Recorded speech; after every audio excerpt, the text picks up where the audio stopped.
Hello friends, I am astrologer in gem stone therapist Jyoti from Maa Ganga ज्योतिष।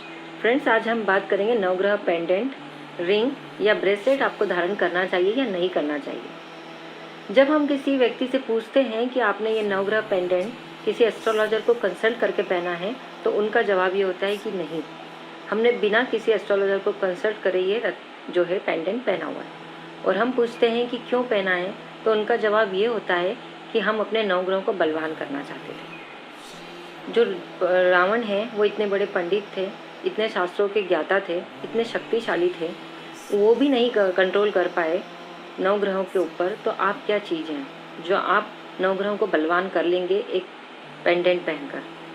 तो यहाँ इसको समझिए कि ये सेंटेंस बोलने की बजाय कि हम नवग्रहों को बलवान करना चाहते थे, ये सेंटेंस आपको यूज़ करना चाहिए कि हम नवग्रहों की कृपा प्राप्त करना चाहते थे, क्योंकि वो देवता हैं और वो उनका जो इफ़ेक्ट आपकी पूरी लाइफ पे आता है वो बहुत ही डिफरेंट स्टोरी है आपकी, कि आपके ऊपर नवग्रहों का प्रभाव किस तरह से पड़ता है, वो आपकी लाइफ किस तरीके से चेंज कर सकते हैं। देवताओं ने भी जब धरती पर जन्म लिया तो उनको भी नवग्रहों के हिसाब से चलना पड़ा, क्योंकि हम देखते हैं अपने शास्त्रों में राम भगवान की कुंडली है, अपने शास्त्रों में कृष्ण भगवान की कुंडली है।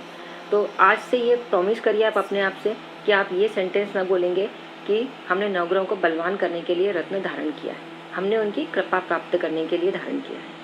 अब हम इसको समझेंगे कि एस्ट्रोलॉजिकली क्या ये कैसे किस तरह से गलत है नवग्रहों का पेंडेंट पहनना, ब्रेसलेट पहनना या रिंग पहनना। ये आपका जो है एक बर्थ चार्ट है, इस बर्थ चार्ट में जो 12 हाउसेस होते हैं, इसको समझिए आप 1st, 2nd, 3rd, 4th, 5th, 6th, 7th, 8th, 9th, 10th, 11th और 12th, ये 12 घर हैं।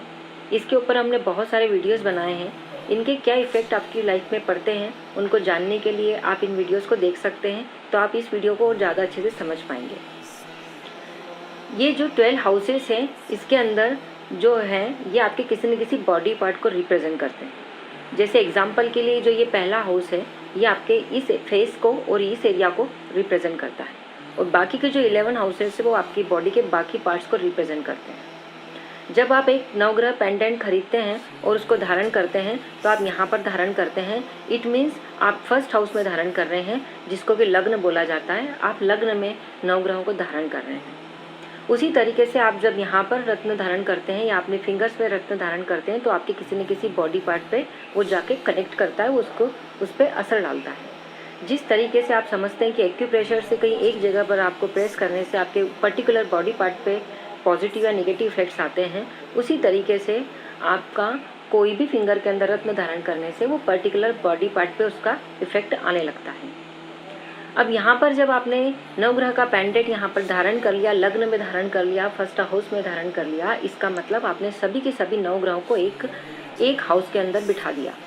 अब आप इसको इस तरीके से समझिए कि आपने एक घर बनाया है जिसमें 12 कमरे हैं, और आपने सभी घर के 9 मेंबर्स को एक ही कमरे के अंदर बंद कर दिया।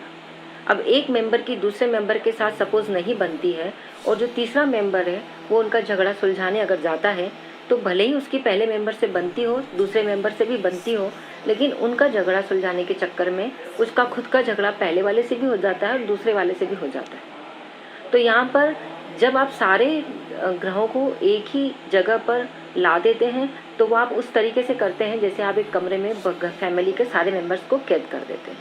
अब जब आपने यहाँ पर सारे नवग्रहों को लाया है, जब आप किसी रत्न को धारण करते हैं, तो इसका मतलब है आप किसी ग्रह को वहाँ पर स्थान दे रहे हैं।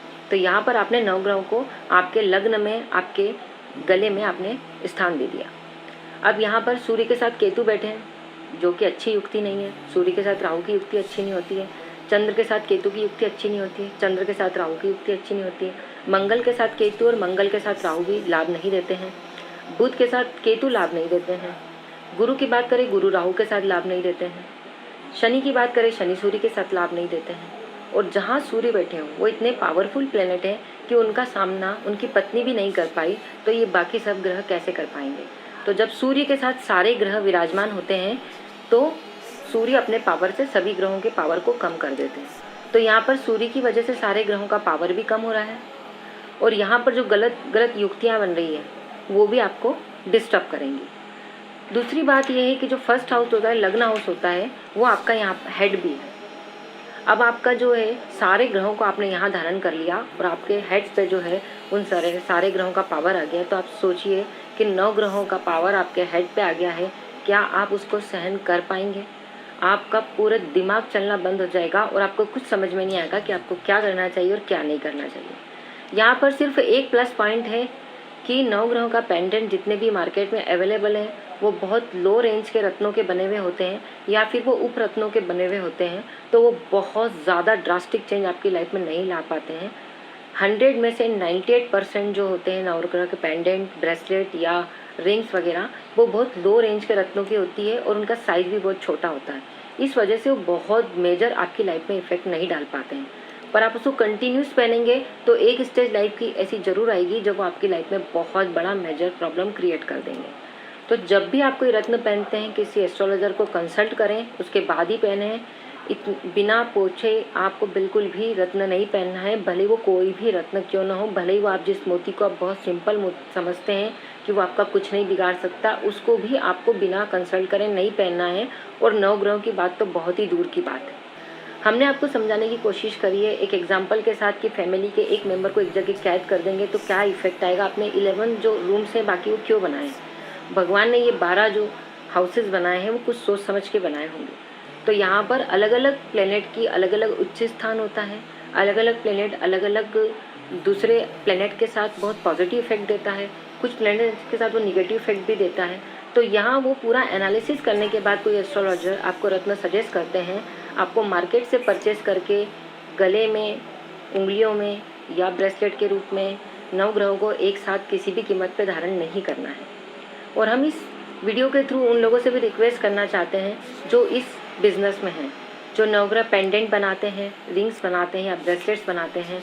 आप जाने अनजाने में किसी न किसी की लाइफ में बहुत ज़्यादा प्रॉब्लम क्रिएट कर रहे हैं। तो कोशिश करिए आप इस बिज़नेस से दूर हों, क्योंकि ये बिज़नेस किसी भी कीमत पर किसी भी व्यक्ति के लिए ठीक नहीं है।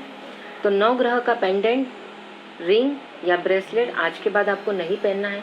अगर आपकी फैमिली फ्रेंड्स में किसी व्यक्ति ने इसको धारण कर रखा है तो उसको रिक्वेस्ट करनी है कि वो इसको उतार दें, क्योंकि सारे 9 ग्रहों को एक साथ एक ही जगह पर इकट्ठा करना बिल्कुल भी कहीं से कहीं तक कोई समझदारी नहीं है। उम्मीद है आपको इस वीडियो से समझ में आया होगा कि 9 ग्रहों को एक ही जगह पर करना बहुत बड़ी परेशानियों का सामना करने के लिए मतलब अपनी लाइफ में बहुत बड़ी परेशानी क्रिएट करना है ये। तो आप ऐसा न करें। 9 ग्रहों का ब्रेसलेट, पेंडेंट या रिंग या किसी भी रूप में 9 ग्रहों को एक साथ एक ही स्थान पर बॉडी के धारण नहीं करना है। कोई भी रत्न धारण करने से पहले एस्ट्रोलॉजर को कंसल्ट जरूर करना है। ओके फ्रेंड्स, आज के लिए इतना ही। नेक्स्ट वीडियो में फिर मिलते हैं। Bye bye.